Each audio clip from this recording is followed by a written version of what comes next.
Alright, welcome back to another video regarding MADEIN, specifically, since we got actually some good news today, finally, after a few weeks or months of basically nothing. So we got news that Gaeun has actually been basically kind of, in a way, released, but I'm going to read the full thing, then there's another thing I'm going to read that kind of also explains it, but then I'm going to say how I feel about it as well. Obviously, we kind of know what I'm going to feel, but anyway, I'm going to say it anyway. All right, press release. I think it's 14 hours ago by the Hanbin Center as well. Court grants preliminary injunction suspending executive contract in 143 Entertainment Lee Young-hak SA case. Court grants the victim's request for preliminary injunction suspending the effectiveness of her exclusive contract. A just and expected decision. More than 900 people submitted in a petition calling it a strict punishment of the perpetrator. The criminal trial must proceed without delay. Last April, the Hanbin Center, labeled Human Rights Center here in after Hanbin Center, held a press conference bringing public attention to the case involving allegations that Lee Young-hak of 143 Entertainment essayed a member of one of the agency's idol groups. On the 31st of July, the Seoul Central District Court granted the victim's application of preliminary injunction suspended and the effectiveness of her exclusive contract with 143 Entertainment. The decision comes more than a year after the full details of the case first become public.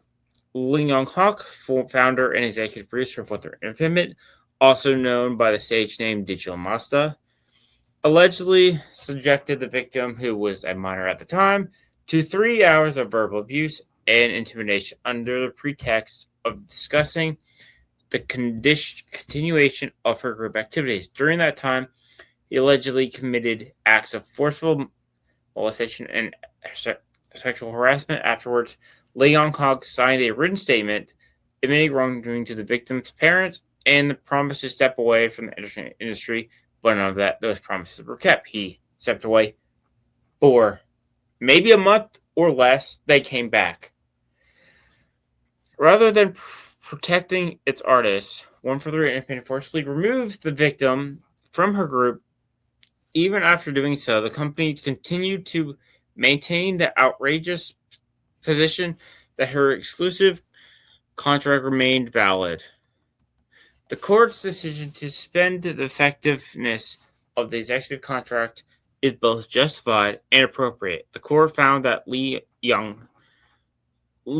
Young-hak's conduct was not only behavior the director of a company with a duty to protect and support its artists should never engage in, but also pointed out that there's no evidence that the company has to this day any intention of carrying out management duties on behalf of the victim and the creditor of the victim. Based on these findings, the court conducted that suspending the effectiveness of the executive contract was necessary.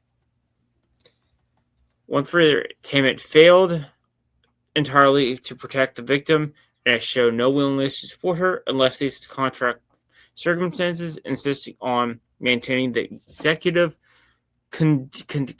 contract serves no purpose other than to keep the victim tied to the company, interfere with her future, and continue causing her harm. We also hope the court will reach a prompt and fair decision in the main lawsuit seeking the termination of the exclusive contract.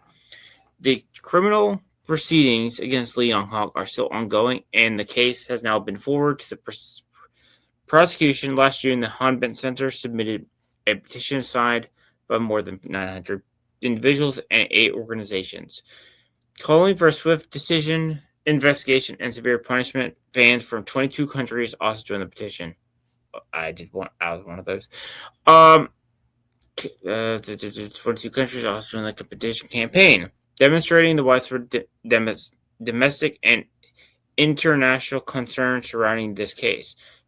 Despite these developments, the alleged perpetrator was seen accompanying one of the company's boy groups to a concert in Japan on the 1st of August, as confirmed through social media. While the victim, whose career was at one of its most important stages, has had to put her dreams on hold to focus on recovering because of this incident, the alleged perpetrator continues to work in the entertainment industry without meaningful restrictions to correct this deeply unjust situation. The criminal proceedings must also move forward swiftly.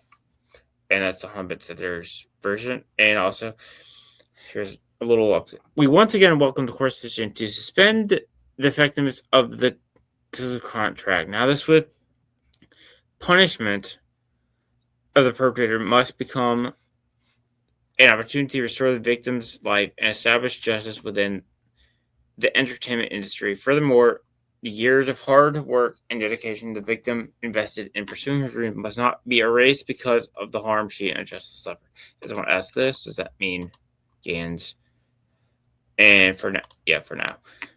So I guess closing remarks on that. Oh yeah, that's the closing remarks is thank goodness for one, because now she's I guess, yeah, as that comment says, for now she is not a part of 1-3 Entertainment. She's able to be free, I guess.